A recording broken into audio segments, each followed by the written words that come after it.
Painted Skies by Carolyn, Mallory.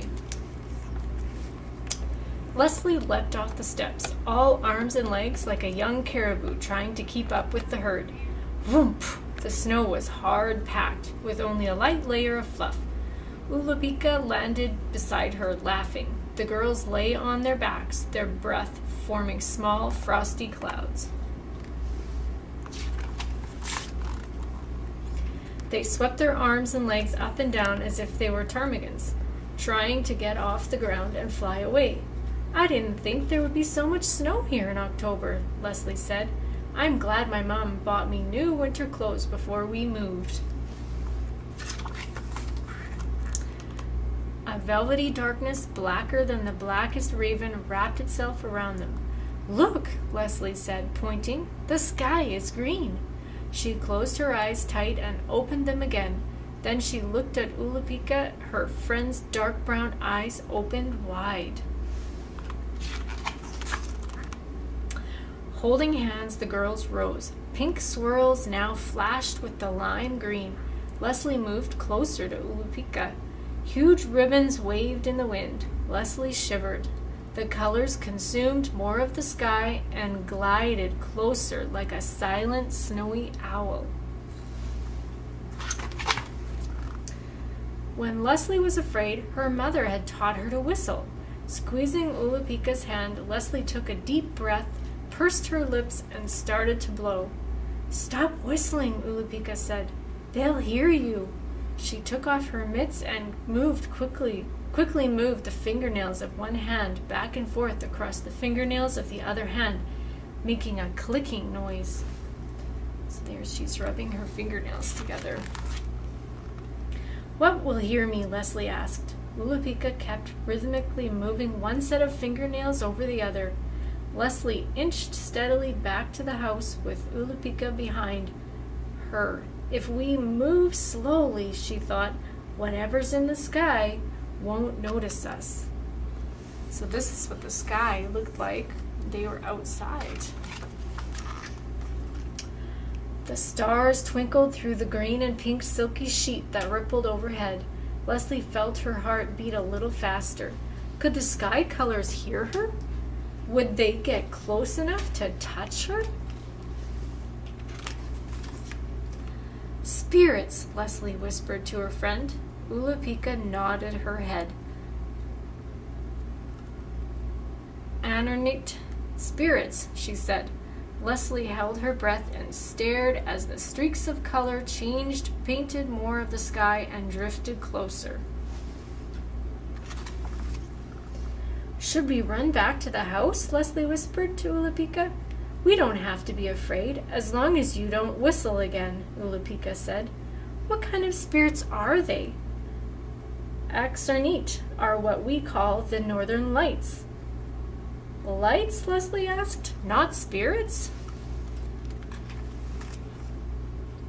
"Look closely," said Ulupika. "Do you see how all the long threads of light follow one after the other? Those are people running. That's what my grandma says." "Oh," Leslie said, squinting her eyes. "Wow," she whispered. "I can see them." So she thinks that she sees pictures in the dancing of the lights moving around. "These lights are our Anornit, the spirits of our great-grandparents or friends that have died. They are playing a game with the ball, kind of like soccer," Ulupika said. "My grandmother told me that if you whistle, the lights will come closer and the ball might hit you on the head. Because these spirits are very strong, they use a big old walrus skull for a ball. Nobody wants to get hit by that ball. If you make clicking sounds with your fingernails, the spirits know to stay away." Leslie looked up at the sky and smiled as she took off her mittens and clicked her fingernails. "They're beautiful," she said. Sometimes green, sometimes red, the night sky dances. Stars peek through satin pink with a wink and a flicker. A wisp of yellow gauze as the sky breathes with light.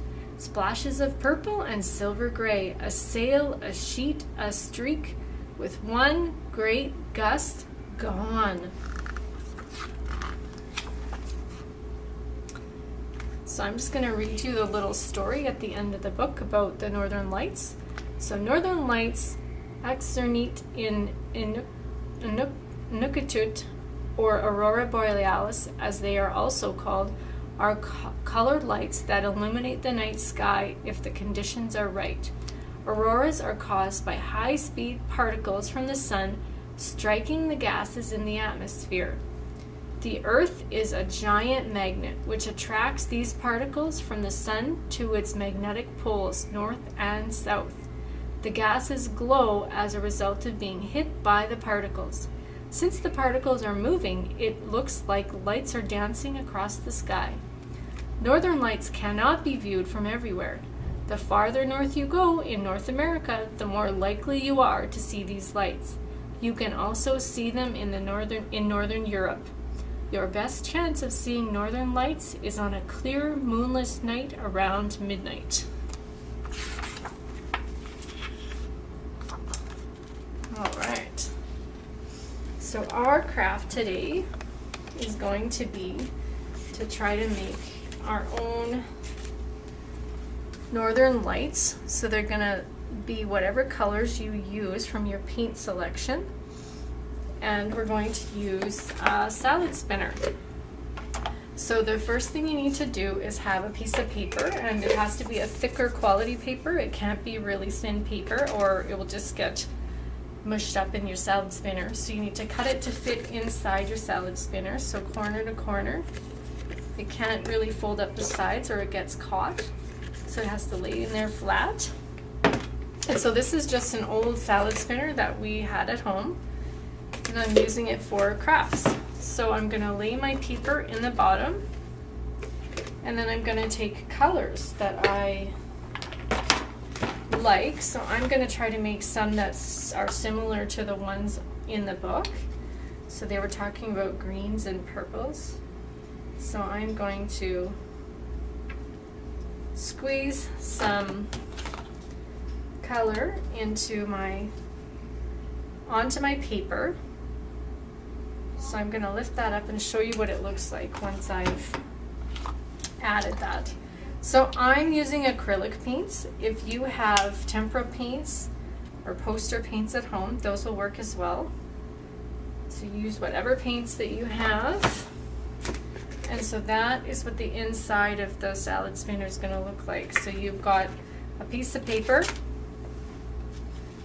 with your paint on it.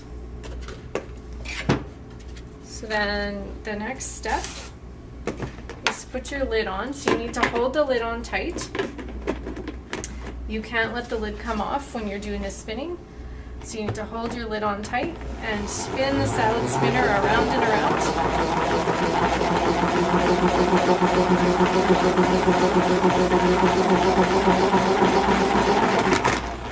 When you think it's spun all the paint around on your paper, take the lid off, and we're going to remove your paper from the salad spinner.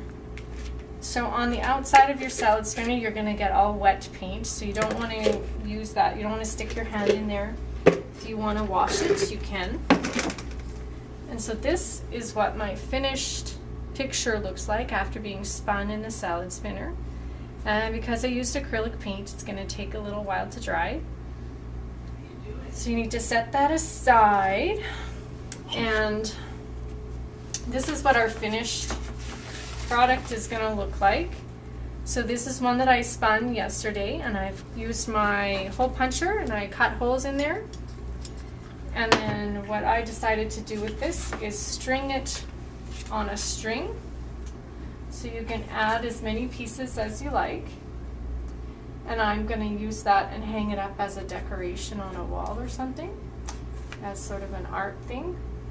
And then some other options that we thought were nice were if you take your dry spun piece and you use like a silhouette or a cutout that you've traced from somewhere, and you can lay it on there and you can trace around it and you can cut out a shape So you can do all different shapes. I've got a unicorn, or I've got a bird. So I'm going to trace the bird on my red here. Here's a butterfly that I did. So I'm going to trace the bird on there and I'm going to cut it out, and we're going to use that as one of our cutouts. And once you are done with your cutouts, you could also punch those, and you could use those as little hanging pictures as well. So I'm just going to quickly cut out the bird. And again, you're going to have to wait until your paint is dry for you to do this step.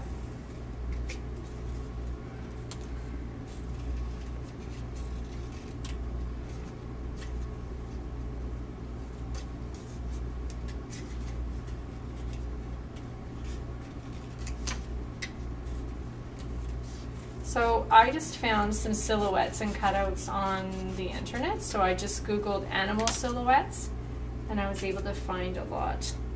And I just printed them and traced them onto thicker paper. So that is a bird. And then if you wanted, you could use your hole puncher and you could punch that, and you could put it into your string of art. So if we did that, we would punch here.